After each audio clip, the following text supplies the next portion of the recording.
Bonjour, bienvenue pour ce film numéro 4 concernant la formation sourcing. Nous allons voir quels outils vous pouvez utiliser pour faire cette démarche de sourcing. Avant d'entamer donc une démarche poussée, vous pouvez déjà aller voir ce qui existe vous pouvez trouver de nombreuses informations par différents biais. Vous avez notamment des études de marché en accès gratuit sur LinkedIn.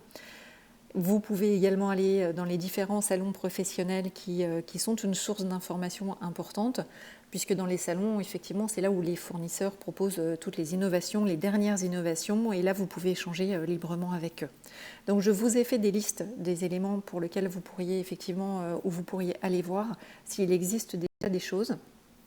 Donc, je vous ai fait un état des revues de presse. Il y a souvent des articles qui portent sur des thématiques données ou des segments d'achat donnés, notamment l'achat de matériel informatique, l'achat de fournitures de bureau, ou sur achatpublic.info si vous êtes abonné ou pas, je ne sais pas. Mais vous pouvez faire des recherches par mots-clés pour retrouver les articles qui portent sur une thématique donnée pour laquelle vous souhaiteriez lancer un marché et avoir plus d'informations. Les associations, c'est intéressant également, je ne sais pas si vous êtes abonné, mais les associations d'acheteurs notamment ont des plateformes d'échange qui permettent de mettre en relation les acheteurs qui sont notamment à la recherche d'informations concernant tel ou tel marché. Vous pourriez échanger vos DCE et échanger des informations pour éviter d'avoir certaines problématiques. Donc ces lieux d'échange sont vraiment enrichissants et intéressants. Je vous ai listé également les salons professionnels, des sites internet sur lesquels vous pourriez voir quels sont les salons professionnels qui pourraient potentiellement vous intéresser. Par ailleurs, dans toutes les plateformes de marché, selon la plateforme que vous utilisez, là je vous ai donné juste à titre d'exemple, puisque des plateformes il y en a vraiment beaucoup, achatpublic.com Maximilien. Maximilien, c'est la plateforme des marchés des collectivités territoriales de l'Île-de-France. Cette plateforme, puisque c'est celle que la ville de Paris utilise, elle a référencé 22 000 fournisseurs et elle propose, comme de nombreuses plateformes, de réaliser pour vous des e-sourcing auprès notamment des fournisseurs qui sont référencés. Donc si vous choisissez une plateforme, ce qui est intéressant, c'est de leur poser la question combien de fournisseurs ils ont référencés sur leur plateforme. Ensuite, Xerfi, eux, proposent des études de marché. Vous avez deux types d'études. Les études qui sont sur étagère, donc vous avez le prix qui est affiché, vous avez la liste des études qui sont disponibles immédiatement après paiement. Et vous pouvez très bien, si vous ne trouvez pas ce que vous cherchez dans la liste sur leur site, vous pouvez demander à ce qu'ils vous réalisent une étude de marché qui sera spécifique à votre besoin. Alors par contre, ça arrive aussi, je leur ai demandé effectivement une étude poussée sur le gazon. Et ils m'ont indiqué que malheureusement, ils n'étaient pas en mesure de le faire et qu'ils n'avaient pas la compétence. Donc au moins, ils ont eu l'honnêteté de le dire. Par contre, après, j'ai commandé chez eux une étude sur des modulaires. Vous savez, ce sont les cabanes notamment les cabanes de chantier et les bases vies que vous retrouvez sur chaque chantier. Eh bien, cette étude est très complète avec une liste bien fournie des fournisseurs, de leurs coordonnées, s'ils font de la location ou de la vente, quel type de modulaire ils proposent. Et c'est vraiment une source d'information incroyable. Donc ça nous fait gagner effectivement beaucoup de temps le fait de récupérer cette étude. Donc elle m'a coûté grosso modo 1 400 €, mais ça m'a fait gagner beaucoup de temps. Donc ça vaut le coup de l'essayer de temps en temps. Donc on va voir comment est-ce qu'on peut obtenir pas mal d'informations sans forcément faire de face à face. Si vous souhaitez faire du sourcing auprès d'entreprises innovantes, vous pouvez aller voir sur les sites de BPI France ou de Pacte PME pour voir ce qu'ils proposent en termes soit en termes d'études de marché pour BPI notamment et ce qui est accessible. Et Pacte PME peut vous mettre en relation avec notamment des PME innovantes. Ensuite, pour le e-sourcing, je vous ai parlé des plateformes, mais je ne peux pas vous parler de e-sourcing sans vous parler de Silex, qui est la société qui a passé un contrat avec la direction des achats de l'État. Et aujourd'hui, la plupart des ministères vont passer par cette plateforme pour faire leur sourcing. L'armée est en phase de test aujourd'hui et l'utilise effectivement beaucoup. La région Bretagne également a beaucoup travaillé avec Silex. Donc je vous invite à aller voir sur le site ce qu'ils peuvent proposer et ça peut être intéressant.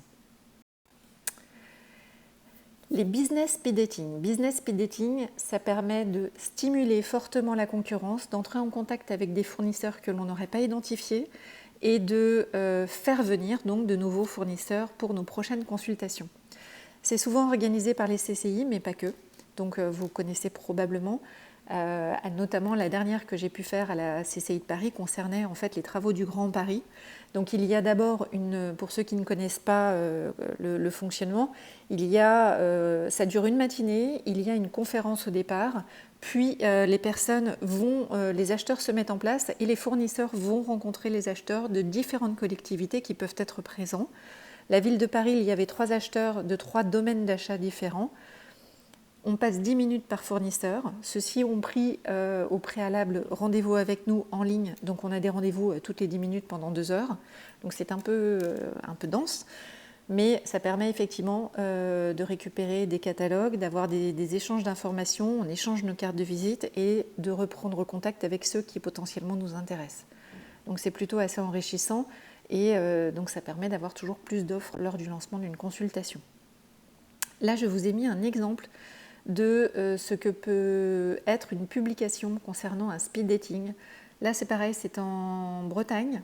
Ils sont assez actifs, les Bretons, autour de la région de Rennes. Donc, il y avait une rencontre entre acheteurs publics et fournisseurs pour voir quels sont les projets, les enjeux et comment travailler ensemble. Je vous ai mis également en annexe sur le site, sur le Moodle, un exemple de publication que la mairie de Paris avait fait pour un speed dating concernant le fait de stimuler en fait les PME du 93 à répondre sur les marchés de la ville.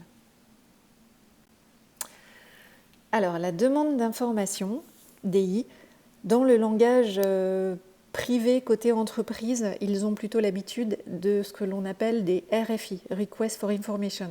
Les RFI sont utilisés dans le privé depuis de nombreuses années et dans le public, ils l'ont appelé en fait demande d'information, mais ça correspond grosso modo à la même chose. Je vous ai mis en ligne des exemples, je vous en ai mis 2 ou 3, alors de mémoire je ne sais plus, mais au moins 2, des exemples de demandes d'information. C'est bien quand vous publiez que vous mettez en fait les deux intitulés, demande d'information et RFI, pour que le fournisseur comprenne bien ce que c'est.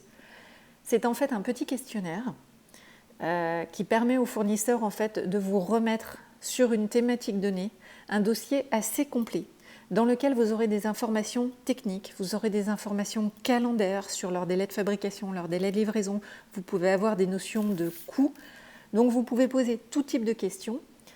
Ce genre de document est totalement... vous respectez les 3 grands principes du code puisque ces documents sont publiés et sont mis en ligne. Alors ce que je vous conseille, parce qu'il n'y a pas d'obligation sur le sujet, mais si vous souhaitez avoir un nombre de fournisseurs importants qui répondent, ou en tout cas si vous voulez pouvoir attirer des fournisseurs que vous ne connaissez pas, surtout ne publiez pas sur votre plateforme de marché ou sur votre profil acheteur, parce que là ce n'est pas suffisamment large. Donc ça ne reste que mon conseil, je ne publie donc au journal européen, donc ça fait effectivement ça a un rayonnement plus large. Quand vous publiez cet avis de sourcing, il faut remplir le questionnaire avis de préinformation quand vous rédigez les publications.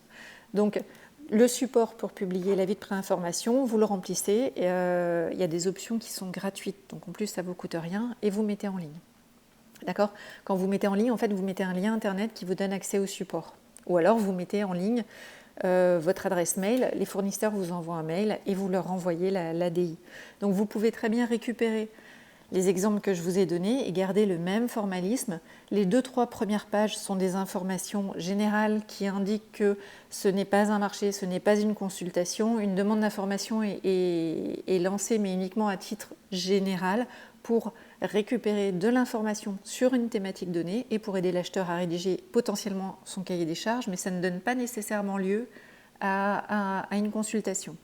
Par ailleurs, vous leur indiquez si vous les rémunérez ou pas pour le travail fourni. Généralement, on ne rémunère pas. Et les fournisseurs jouent le jeu. Donc ça permet vraiment d'identifier de nouveaux fournisseurs. Donc les exemples, je vous ai mis un exemple de la Banque de France parce que je trouvais que le questionnaire à la fin, les tableaux étaient assez bien faits. Vous avez aussi un exemple de l'armée. Donc nous, à la Ville de Paris, on en a lancé plusieurs. Là, on en lance une concernant des couvertures de terrains de sport pour voir toutes les possibilités offertes et comment les entreprises se situent au niveau environnemental. On a fait une demande d'information sur les gazons également et on en a fait une pour des piscines démontables. Voilà. Donc ça peut être sur des sujets variés. La Banque de France en lance énormément. Donc ça vous permet d'avoir une réponse complète, assez détaillée, écrite des fournisseurs. Donc vous avez une masse d'informations qui est vraiment utile pour votre cahier des charges. Et si vous le souhaitez, ça ne vous empêche pas, évidemment, de rencontrer les fournisseurs en face à face qui vous ont répondu si vous souhaitez échanger davantage ou en tout cas reprendre contact par téléphone. D'accord ? Donc là, vous avez des réponses écrites et fournies. La réunion d'information, de la même manière, je vous invite à la publier sur le Joug. Donc vous faites encore une fois un avis de préinformation. La réunion d'information, elle est encore plus facile à préparer, c'est-à-dire qu'on donne rendez-vous. Je vous ai donné des exemples aussi en annexe de pub. On donne rendez-vous aux fournisseurs, ça dure 2 heures, tel jour, telle heure, tel lieu. Ils doivent s'inscrire au préalable. On a eu beaucoup de soucis parce que des fois, ces réunions ont remporté beaucoup de succès et il n'y avait pas assez de place à l'intérieur des salles. Donc ça, il faut faire attention, il faut prendre des salles suffisamment grandes, il faut que les personnes se pré-inscrivent pour que vous sachiez à peu près combien de personnes vous aurez en face de vous. L'idée des réunions d'information, c'est de faire passer un message en une fois à un nombre important de fournisseurs. Donc, par exemple, moi j'en ai lancé sur les denrées alimentaires. Donc, pour les denrées alimentaires, ou même sur des livres d'ailleurs qui a très très bien fonctionné, j'ai lancé cette pub sur le Joug, mais sur d'autres supports aussi pour être sûr que tout le monde la voit bien. Notamment, les libraires sont tous abonnés à Livre Hebdo, donc j'ai publié dans Livre Hebdo. J'ai eu 150 inscrits, notamment des petits libraires. Ils sont tous venus. Et je leur ai expliqué qu'effectivement, la ville de Paris achète des livres pour les 72 bibliothèques de la ville de Paris. Ces livres portent, il y a des livres jeunesse, il y a des bandes dessinées, il y a des romans, enfin bref, j'explique un petit peu ce que l'on achète et comment on l'achète, et comment s'opèrent les livraisons, etc. Et donc ensuite, il y a un échange de questions-réponses, où là, les fournisseurs veulent savoir effectivement quels sont nos délais de paiement, si ça se passe mal, que peut-il arriver, est-ce qu'il est possible de répondre en groupement, voilà, donc ils ont différents types de questions. On donne bien la règle du jeu au départ, c'est-à-dire aucune information sur la prochaine consultation.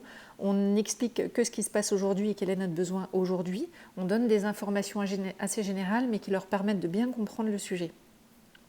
Les fournisseurs sont en général particulièrement contents et apprécient d'échanger avec les acheteurs sur les thématiques en question.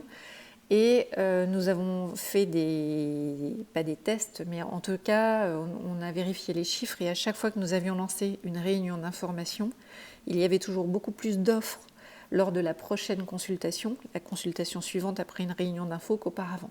Donc ça marche très bien et les fournisseurs aiment échanger avec nous. C'est l'occasion aussi de leur expliquer, pour ceux qui ne connaissent pas, de leur donner en fait des liens vers les guides, comment répondre à un marché public, comment je me groupe. Voilà, on leur donne, en fait, il existe beaucoup de choses sur Internet, ils ne l'ont pas forcément vu, on leur communique en fait tous les liens qui leur permettent de bien comprendre comment préparer la réponse et comment se positionner. Donc ça, voilà, ça ne vous coûte rien, il faut trouver une salle suffisamment grande, c'est une pub gratuite et les retours sont extrêmement bons. Là, par contre, il n'y a pas vraiment de face à face, c'est vous qui communiquez de l'information. Alors j'en ai fait une autre dans les exemples que je vous ai mis en fait sur le Moodle. J'en ai fait d'autres aussi au-delà de ça. C'est notamment sur la carte achat.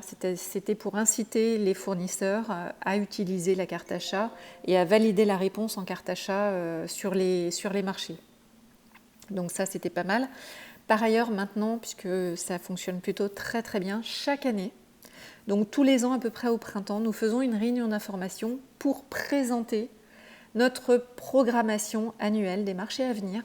Ça donne en fait une vision aux fournisseurs des consultations qui vont arriver et de réfléchir d'ores et déjà au type de groupement qu'ils peuvent faire. J'articule pas toujours très bien, pardon. donc les types de groupements qu'ils peuvent faire. Et c'est pareil, ils posent pas mal de questions et ils sont tous au rendez-vous et ça fonctionne plutôt très bien. Donc si vous avez des questions là-dessus, n'hésitez pas. Voici encore une fois des exemples de publications que vous pouvez trouver sur Internet, alors qu'ils ne sont pas toujours très adaptés, notamment là, celle de Grenoble Ecobiz, mais ça vous donne un petit peu des exemples de ce qui se fait par ailleurs.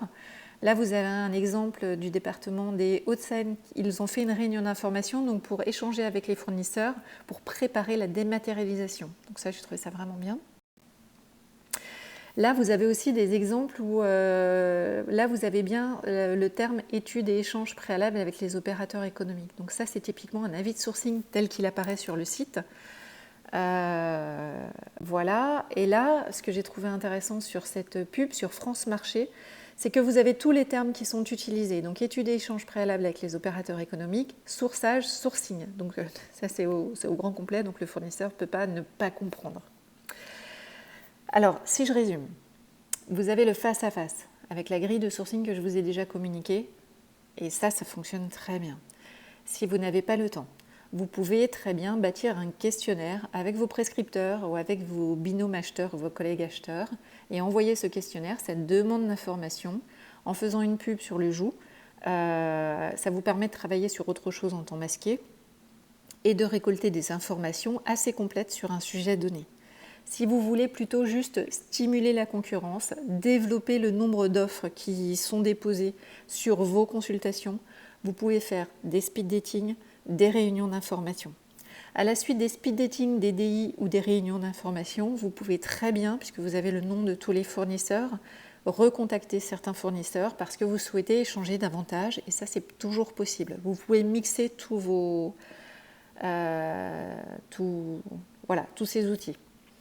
Par ailleurs, vous ne souhaitez pas pour X raison publier et vous faites en fait ce qui ressemble à une demande d'information et vous bâtissez un questionnaire, vous pouvez très bien l'envoyer par mail à des fournisseurs identifiés et ça vous permet encore une fois de travailler en temps masqué sur autre chose le temps qu'ils puissent vous faire la réponse. Pour les DI, généralement, je laisse entre 30 et 40 jours pour répondre et pour avoir un dossier complet.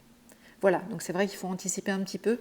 Mais en tout cas, le retour est vraiment très enrichissant et les fournisseurs jouent le jeu et répondent tout à fait correctement. Eh bien, je vous remercie. Si vous avez des questions, vous les posez sur le forum et je reviendrai vers vous.